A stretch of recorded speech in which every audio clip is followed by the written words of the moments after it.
Get ready for another unforgettable English learning adventure.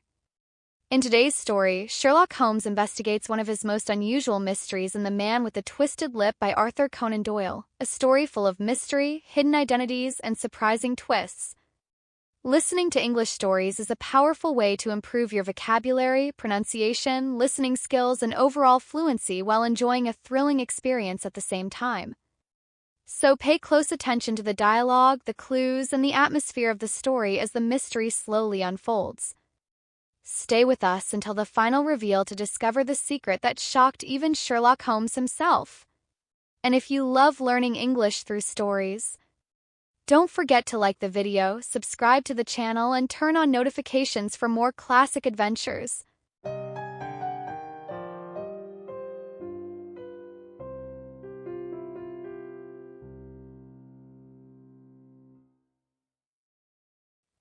Mr. Isa Whitney was, and had been for many years, an opium addict.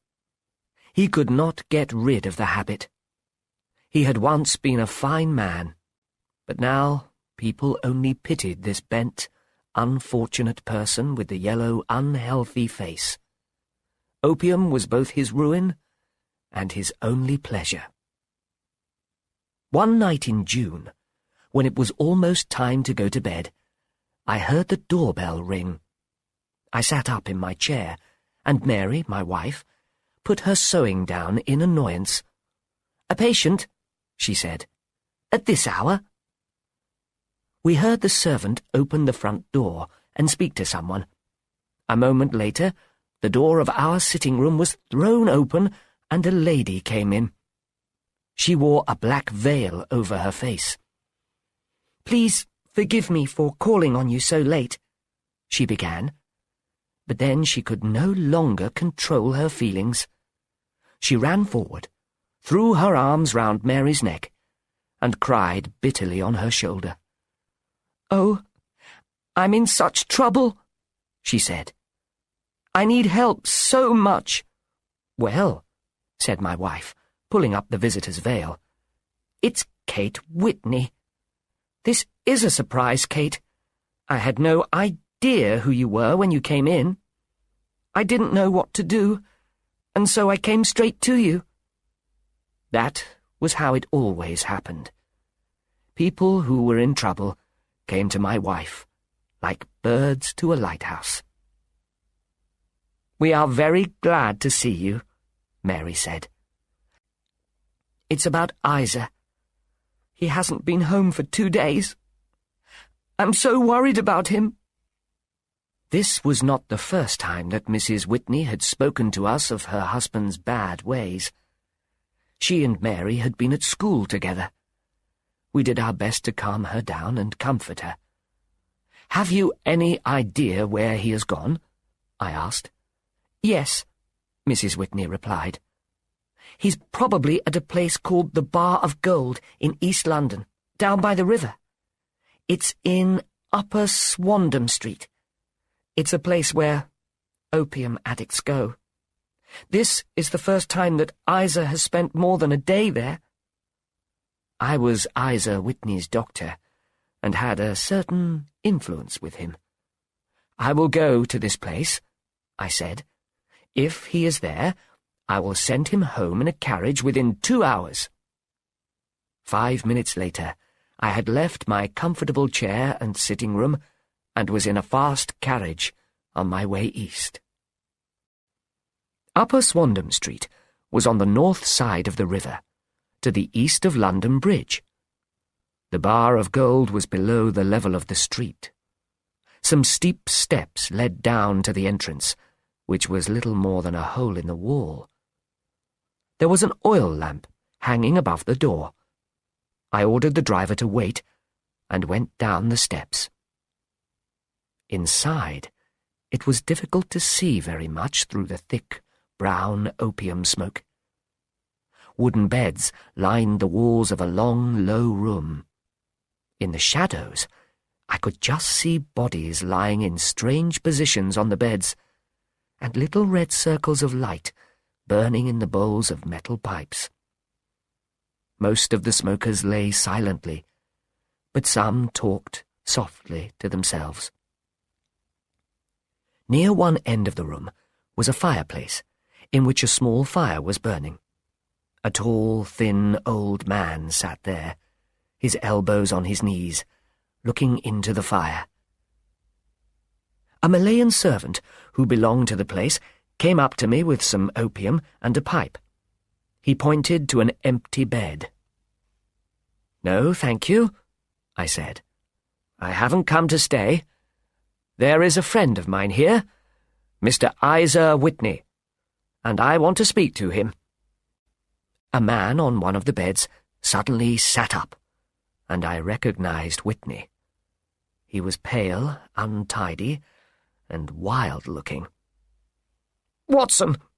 he cried. "Tell me, Watson, what time is it?" "Nearly 11 o'clock. "On what day?" "Friday, June the 19th. "Good heavens! I thought it was Wednesday." "No, it's Friday, and your wife has been waiting 2 days for you. You ought to be ashamed of yourself." He began to cry. "I was sure I had been here only a few hours. But I'll go home with you. I don't want to worry Kate. Poor little Kate. Give me your hand. I can't do anything for myself." "Have you come in a carriage?" "Yes, I have one waiting." "Good. But I must owe something here. Find out what I owe them, Watson." As I walked along the narrow passage between the beds, looking for the manager, I felt someone touch my arm. It was the tall man by the fire. "Walk past me, and then look back at me," he said.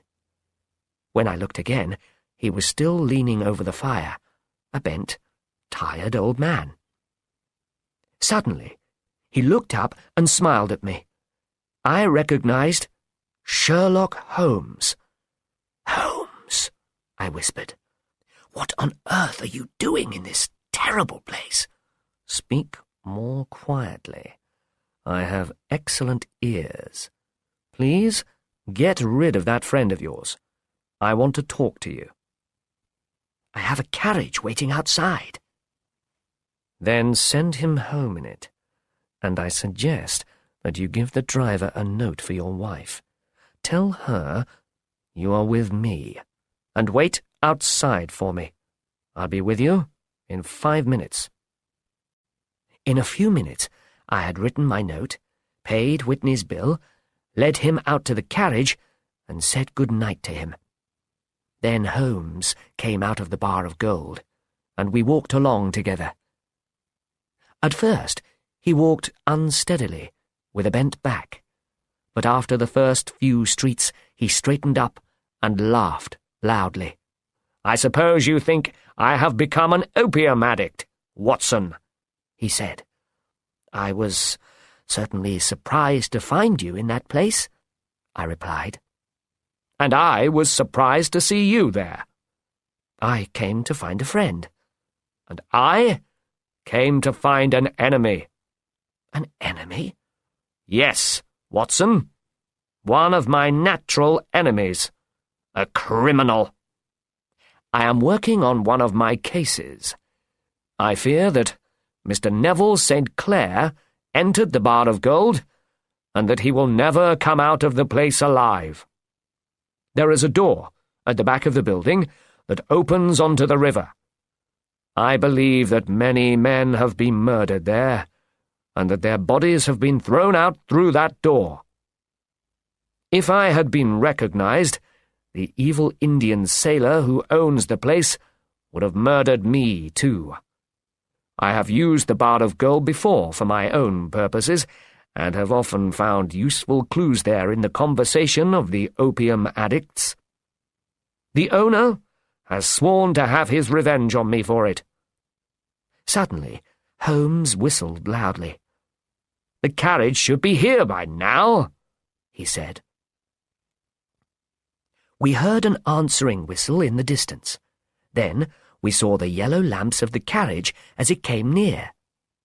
"Now, "Watson, you will come with me, won't you?"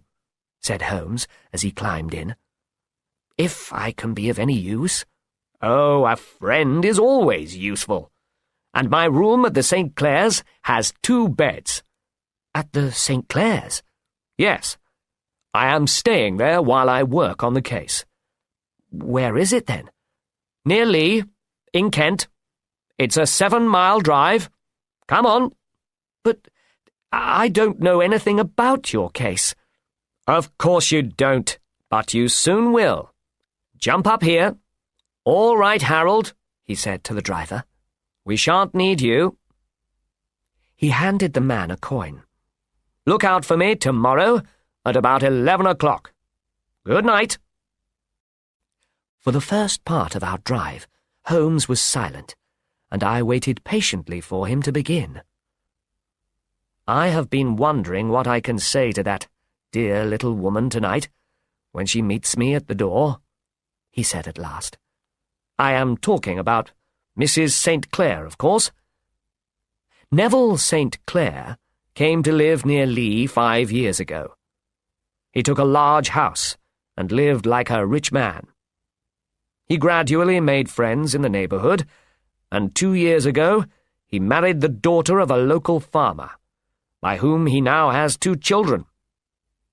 Neville St. Clair was a businessman in London. He used to leave home every morning and then catch the 5:14 train back from Cannon Street Station each evening. If he is still alive, he is now 37 years old. He has no bad habits. He is a good husband and father, and everybody likes him. He has debts of £88 at present, but his bank account contains £220. There is no reason, therefore, to think that he has any money troubles. Last Monday he went into London rather earlier than usual. He said that he had 2 important pieces of business to do that day. He also promised to buy his little boy a box of toy bricks.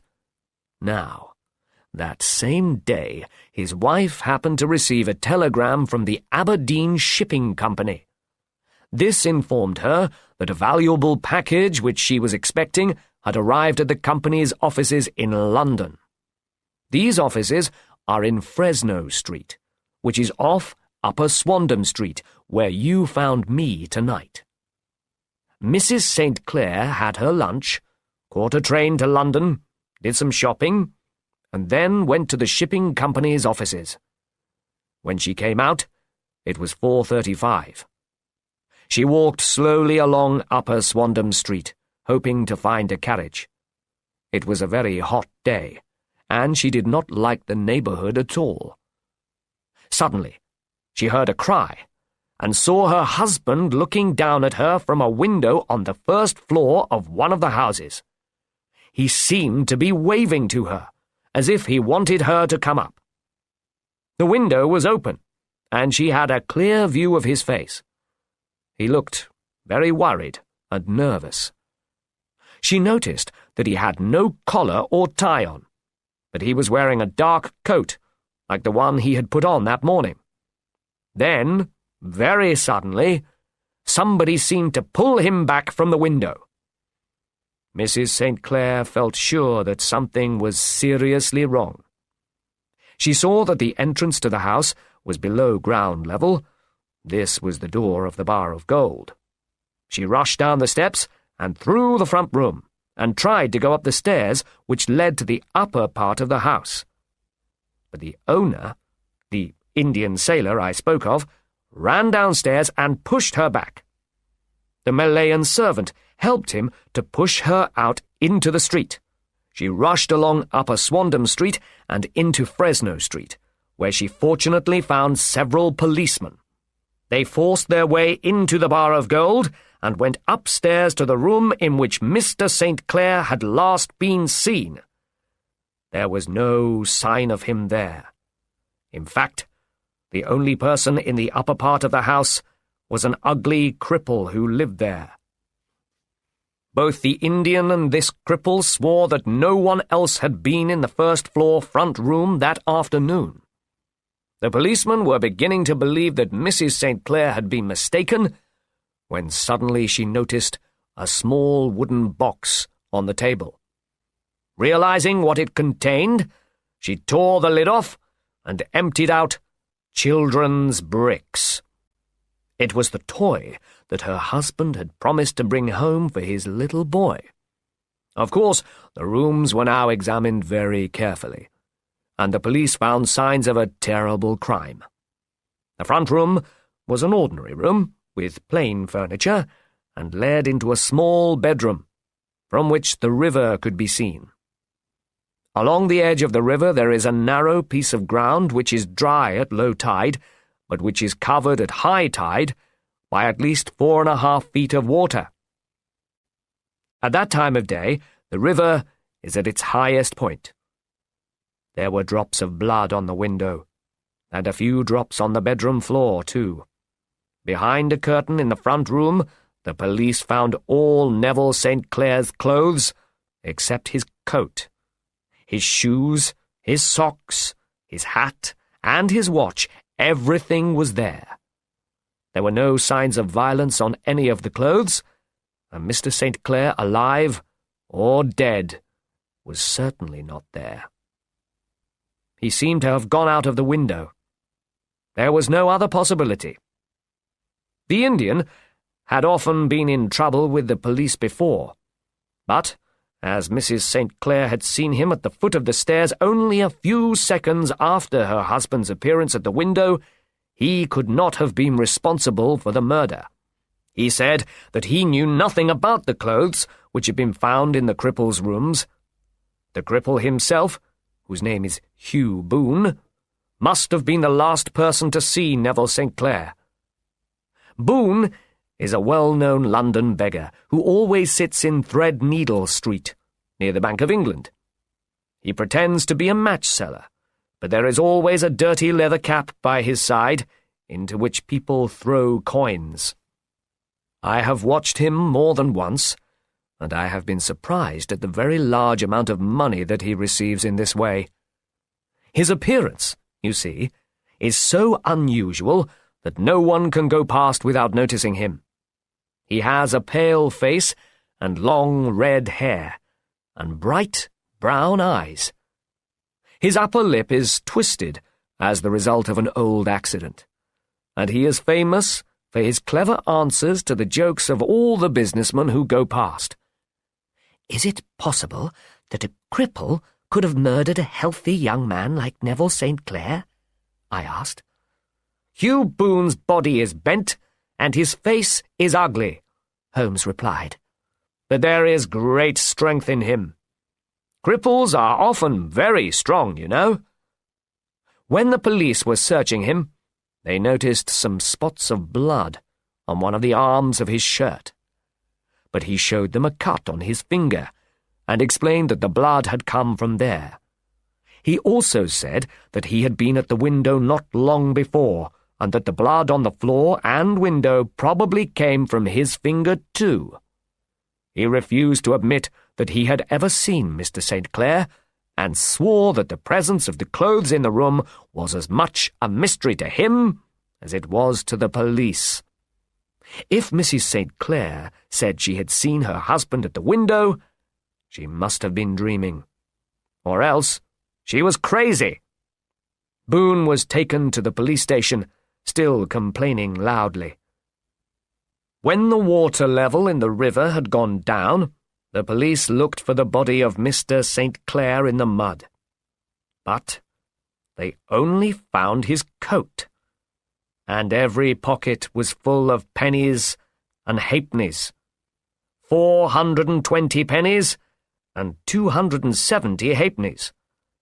It was not surprising that the coat had not been carried away by the tide, but possibly the body itself had been swept away. Perhaps Boone pushed St. Clair through the window and then decided to get rid of the clothing, which might give clues to the police. But he needed to be sure that the clothes would sink. So he went to the hiding place where he kept the money he earned in Threadneedle Street and began by filling the pockets of the coat and throwing it out, He would have done the same with the rest of the clothing, but just then he heard the police coming up the stairs and quickly closed the window. Boone has been a professional beggar for many years, but he has never been in any serious trouble with the police. He seems to live very quietly and harmlessly. I have to find out what Neville St. Clair was doing in that house, what happened to him while he was there, where he is now, and what Hugh Boone's involvement was in his disappearance. The problem seemed to be an easy one at first, but now I don't think it is so easy. Do you see that light among the trees? That is the St. Clair's house. Beside that lamp, an anxious woman is sitting listening, probably, for the sound of our horse. We drove through some private grounds and stopped in front of a large house. A servant ran out to take charge of our horse. The front door opened before we had reached it, and a small, fair woman in a pink silk dress hurried out to meet us. "Well?" she cried eagerly. "Well?" Perhaps she thought for a moment that Holmes's friend was her lost husband. Holmes shook his head. "No good news?" she asked. "None." "But no bad news either?" "No." "Well, come in. You must be very tired. You have had a long day's work." "This is my friend, Dr. Watson. He has been of great use to me in several of my cases. By a lucky chance, he has been able to come with me this evening." "I am pleased to meet you," said Mrs. St. Clair, pressing my hand warmly. She led us into a pleasant dining room, where there was a cold supper laid out on the table. "Now, Mr. Sherlock Holmes, I have 1 or 2 questions to ask you, and I should like you to answer them truthfully." "Certainly, Mrs. St. Clair." "It is your real opinion that I want to know." "About what?" Holmes asked. "Do you truly believe that Neville is still alive?" Holmes did not seem to like this question. "Truly now?" she repeated, looking at him as he leaned back in his chair. "Truly, then?" "I do not," he answered at last. "You think he is dead?" "Yes." "And that he was murdered?" "I don't know. Perhaps." "And on what day did he die?" "On Monday, June the 15th. "Then, Mr. Holmes, how do you explain this letter that I have received from him today?" Sherlock Holmes jumped out of his chair. "What?" he shouted. "Yes, today." Smiling, she held up an envelope. "May I see it?" "Certainly." In his eagerness, he seized it from her quite rudely, smoothed it out on the table, and examined it very thoroughly. I looked at it over his shoulder. The envelope was a cheap one, and it had been posted at Gravesend, in Kent, earlier in the day. "The handwriting on the envelope is poor," said Holmes. "Surely this is not your husband's writing, Mrs. St. Clair?" "No, but the letter inside is in his handwriting." "I see that whoever addressed the envelope had to go and find out your address." "How can you tell that?" "The name, you see, is in perfectly black ink, and has been allowed to dry slowly. The address is almost grey, which proves that sand has been thrown on the writing to dry it. The man who wrote this envelope wrote the name first, and then paused for some time before writing the address. The only explanation is that he did not know it. But let us look at the letter. Ah, some object has been enclosed in this." "Yes," said Mrs. St. Clair. "There was a ring." Neville's ring. And are you sure that this is in your husband's writing? Yes, though it's easy to see that he wrote it in a great hurry. This is what the letter said. Dearest Olivia, do not be frightened. Everything will be all right. There is a mistake that it will take some time to put right. Wait patiently. Neville. This, said Holmes, is written in pencil on a page torn from some book. It was posted by a man with a dirty thumb, and whoever closed the envelope had a lump of tobacco in his mouth. Well, Mrs. St. Clair, things are beginning to seem a little more hopeful, but I do not think the danger is over yet. But Neville must be alive, Mr. Holmes. Unless this letter is the work of a clever man. After all, the ring proves nothing. It may have been taken from him. No, that's certainly his own handwriting. Very well, but the letter may have been written on Monday and only posted today. That is possible. If that is so, many things may have happened between the 2 days. Oh, you must not make me lose hope, Mr. Holmes. I know that Neville is all right. Our relationship is such a strong one that I always know when he has an accident. On that last morning, he cut himself in the bedroom, and although I was in the dining room, I knew immediately that something had happened to him. I rushed upstairs and found that I was right. Do you think I could possibly not know about it if he had been murdered? But if your husband is alive and able to write letters, why should he remain away from you? I can't imagine. And on Monday, he said nothing unusual before leaving home. Nothing. And you were surprised to see him at that window in Upper Swandam Street? Yes, extremely surprised. Was the window open? Yes. Then he could have spoken to you.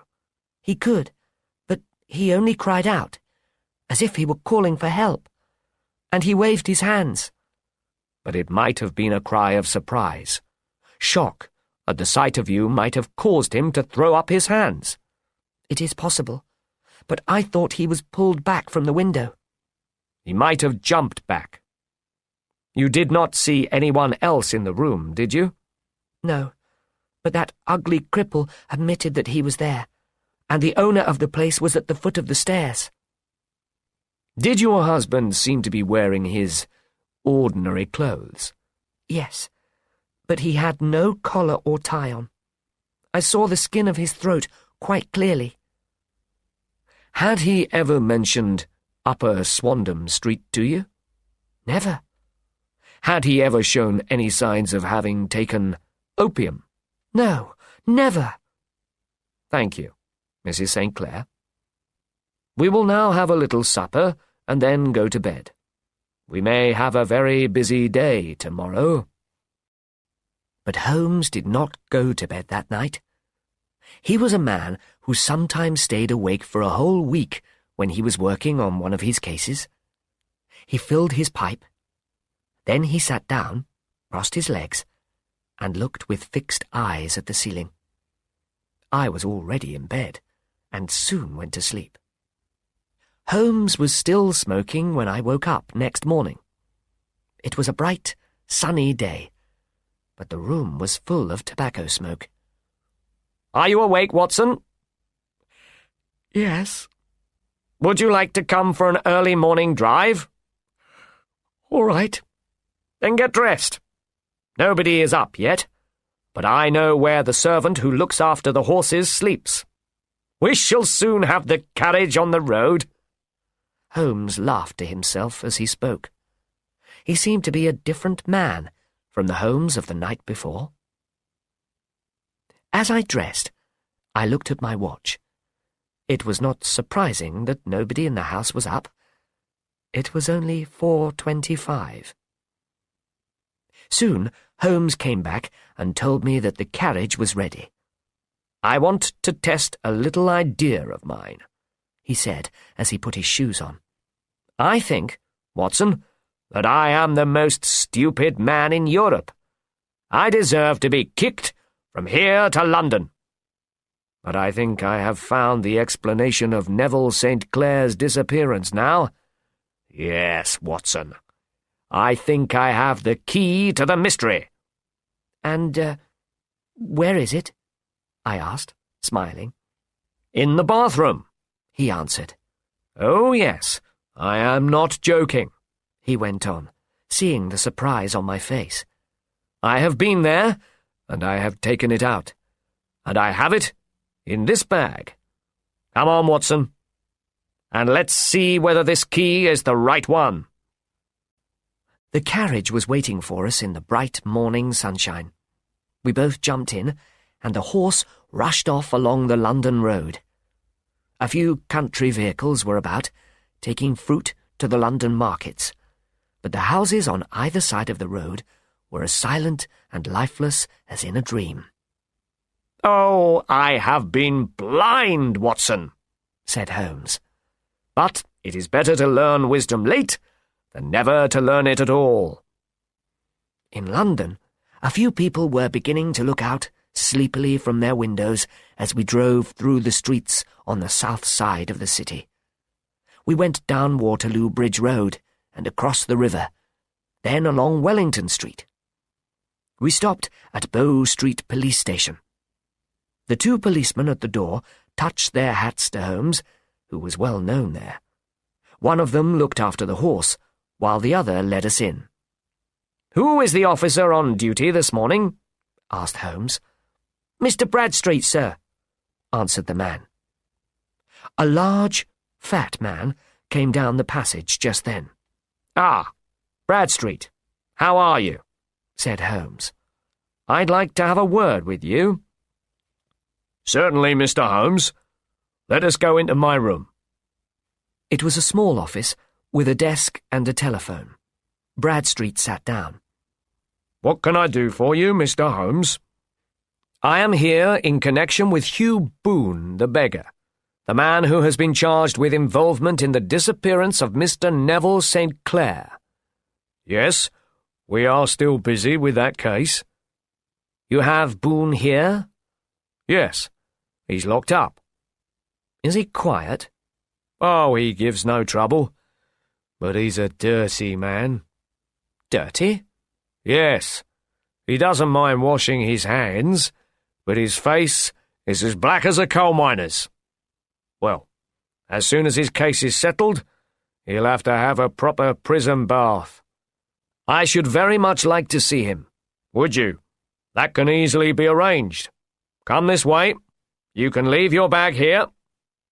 "No, I think I'll take it with me." "Very good. Come this way, please."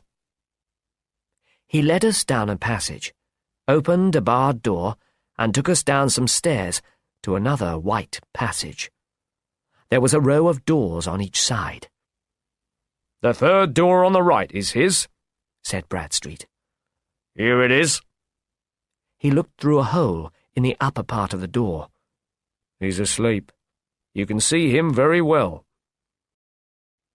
Holmes and I both looked through the hole. The prisoner lay with his face towards us, in a very deep sleep, breathing slowly and heavily. He was a man of medium height, dressed in a torn coat and a coloured shirt.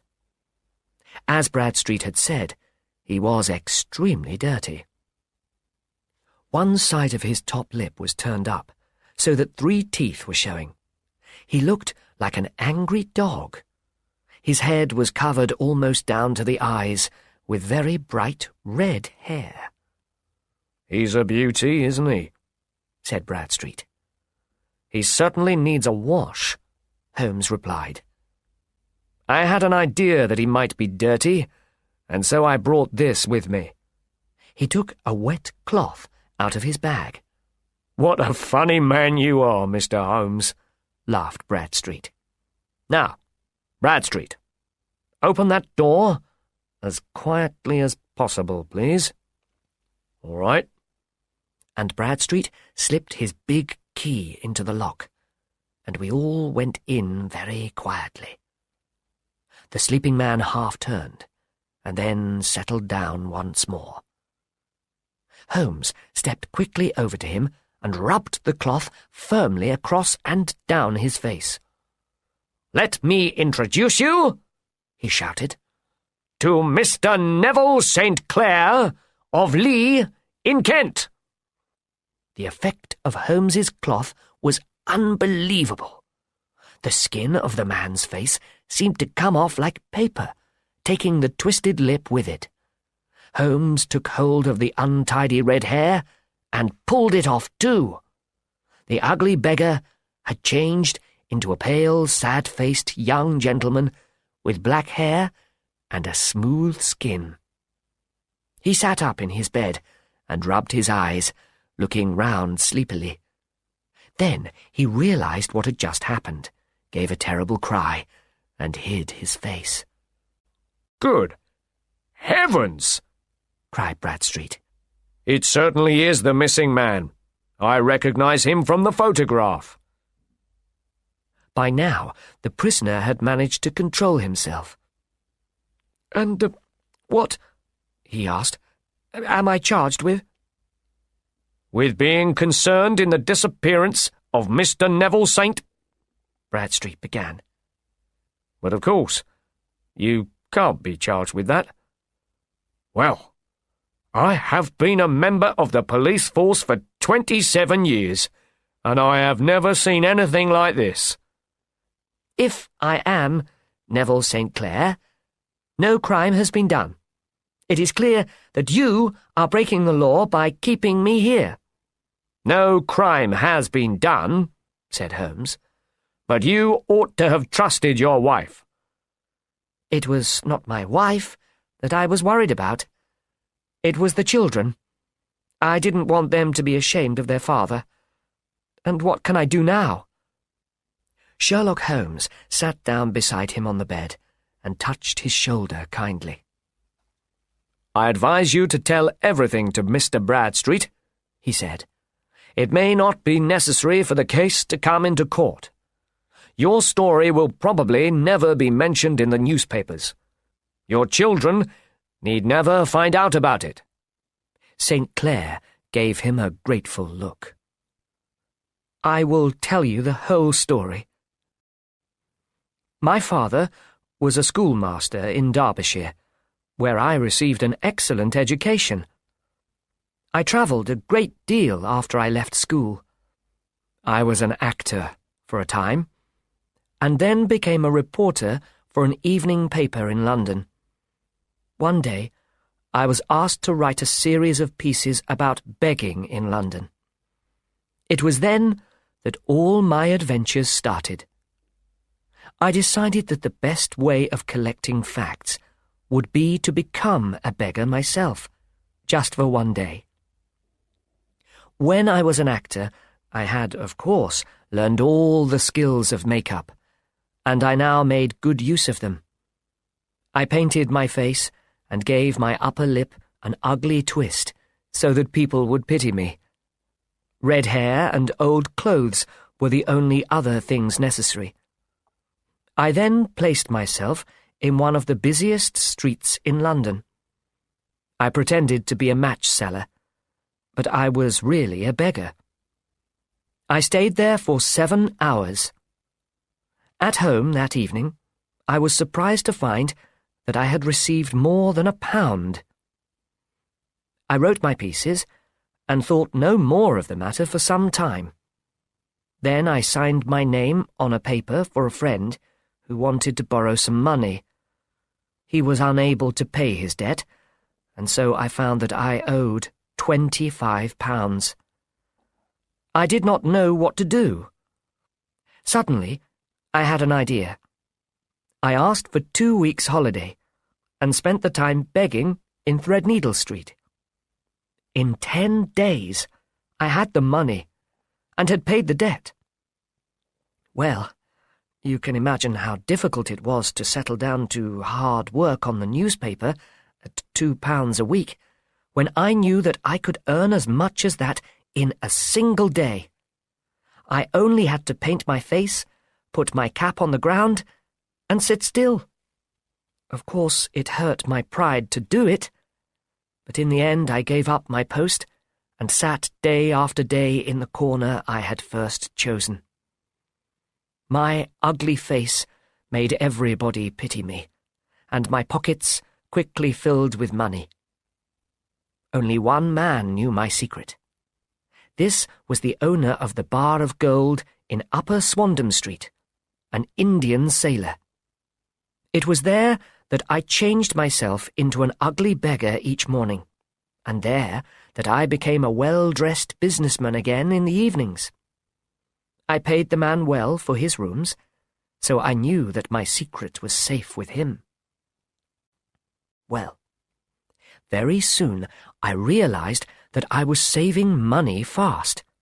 I do not mean that any beggar in the streets of London could earn £700 or £800 a year, but I had unusual advantages. My knowledge of make-up helped me a great deal, and my jokes quickly made me almost a public figure. All day and every day the money poured into my cap. I usually received at least £2 in a day. I was almost a rich man. I was able to take a large house in the country, and later to marry. Nobody had any idea where my money really came from. My dear wife knew that I had a business in London. That was all. Last Monday, I had finished for the day and was dressing in my room in Upper Swandam Street when I saw my wife outside. She was looking up at me. This was a great shock to me, and I gave a cry of surprise and threw up my arms to cover my face. I rushed downstairs and begged the owner of the place to prevent anyone from coming up to me. Then I ran upstairs again, took off my clothes, and put on those of Hugh Boone. I heard my wife's voice downstairs, but I knew that she would not be able to come up. I put on my makeup and my false hair as fast as I could. Just then I realized that the police might search my rooms. I did not want my own clothes to be found. I filled the coat pockets with coins and opened the window. I had cut my finger at home that morning, and the cut opened again. I threw the heavy coat out of the window and saw it disappear into the river. I would have thrown the other clothes out too, but just then I heard the policeman rushing up the stairs. A few minutes later, I was seized as my own murderer, but I was happy that nobody realized who I was. I was determined not to be recognized, and so I refused to wash my face. I knew that my wife would be very anxious about me, and I therefore slipped off my ring and found an opportunity to give it to the owner of the Bar of Gold, together with a short letter to her. Mrs. St. Clair did not get that note until yesterday, said Holmes. Good heavens, what a terrible week she must have had. The police have been watching the Indian, said Bradstreet, and he must have had great difficulty in posting the letter without being seen. He probably handed it to one of the sailors who come to the Bar of Gold to smoke opium. The man may have forgotten to post it until yesterday. I think you are right, said Holmes. Mr. St. Clair, have you never been charged with begging in the streets? Oh, yes. I have often been to court. But I could easily afford the money I had to pay. Your life as a beggar must stop now, said Bradstreet. If Hugh Boone appears once more in the streets of London, we shall not be able to prevent the newspaper reporters from writing about the case. I swear never to beg again, said St. Clair. In that case, you will hear no more of the matter, said Bradstreet. But if you are ever found begging again, everything will have to be made public. Mr. Holmes, we are very grateful to you for your successful handling of the case. I wish I knew how you got your results. I found the explanation of this affair by sitting in a comfortable armchair and smoking my pipe all night," answered my friend. "I think, Watson, that if we drive to Baker Street now, we shall be just in time for breakfast."